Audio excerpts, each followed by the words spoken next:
धुळे आणि शिंदखेडा तालुक्यातील शेतकऱ्यांसाठी अत्यंत महत्त्वाचा मानला जाणारा सुळवाडे जामफळ उपसा सिंचन प्रकल्प सध्या रखडल्याचे गंभीर चित्र समोर आले आहे।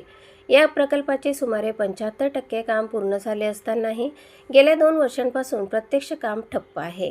जुलै 2023 मध्ये प्रकल्पाची मुदत संपली होती, तरी देखील आजपर्यंत हा प्रकल्प पूर्ण झालेला नाही। तांत्रिक अडचणी, निधीच्या मंजुरीचा अभाव आणि वाढीव खर्चाचा प्रश्न यामुळे प्रकल्प रखडल्याचे सांगण्यात येत आहे।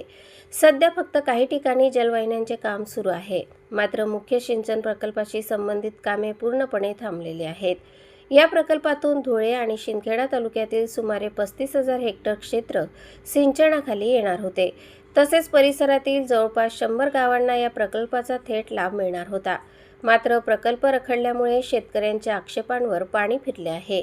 पावसावर अवलंबून असलेली शेती, वाढता खर्च आणि अनिश्चित उत्पादन यामुळे शेतकरी आधीच अडचणीत आहेत। त्यातच सिंचन प्रकल्प रखडल्याने शेतकऱ्यांची चिंता अधिक वाढली आहे। या प्रकल्पामुळे बारमाही शेती शक्य होईल अशी शेतकऱ्यांना मोठी आशा होती। प्रकल्पासाठी आतापर्यंत मोठा खर्चही करण्यात आला आहे, मात्र उर्वरित कामासाठी लागणाऱ्या वाढीव खर्चाला अद्याप प्रशासकीय मंजुरी मिळालेली नाही। यामुळे मुख्य कामे थांबवण्यात आल्याचे समजते। जलवाहिन्या टाकूनही पुढील टप्प्यातील कामे सुरू न झाल्याने अनेक प्रश्न उपस्थित होत आहेत।